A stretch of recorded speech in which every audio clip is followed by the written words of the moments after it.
O Concello de Porto do Son renovou boa parte das súas dependencias grazas a subvencións autonómicas que ascenden a 165.000 euros. Acometeuse a remodelación da área de servicios sociais, das oficinas xerais e do xulgado de paz e actualmente está en obras a zona de oficinas do primeiro andar. Empezamos ca segunda planta, que é onde está servicios sociales, continuamos ca planta baixa, que é onde está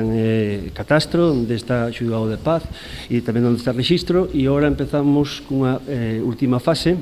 na primeira planta, que é onde está a alcaldía, onde está o urbanismo, onde está a secretaría e tamén intervención,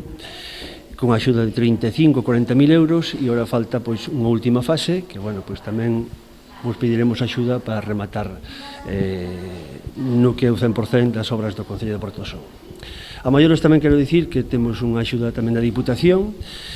tamén con fondos propios do Concello, que vamos a cambiar tamén todo o que é o tellado, porque tamén temos algo de filtracións, e tamén unha rampla de accesibilidade pola fachada principal, porque agora pois, unha persona que quere vir en silla de rodas ao Concello pois, ten que acceder pola parte de atrás,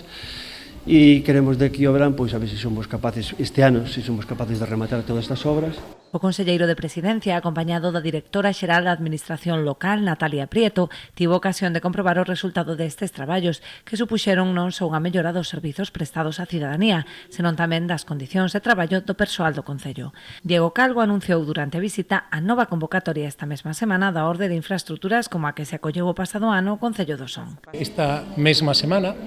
no DOGA do xoves, do próximo xoves, vai a volver a sair a orden de infraestructuras a que se ten acollido o Concello de Porto do Son, con un importe de 3,5 millóns de euros, de novo, igual que o ano anterior, para sufragar este tipo de intervencións nos concellos, sufragar as instalacións municipais, participar na cofinanciación desas inversións municipais, adaptar os servicios que os concellos prestan aos seus veciños, que ao fin e ao cabo unha maneira de mellorar os servicios que lle prestamos aos nosos veciños. O Concello de Porto do Son volverá a optar a estas axudas co fin de financiar as fases restantes de remodelación da Casa Consistorial.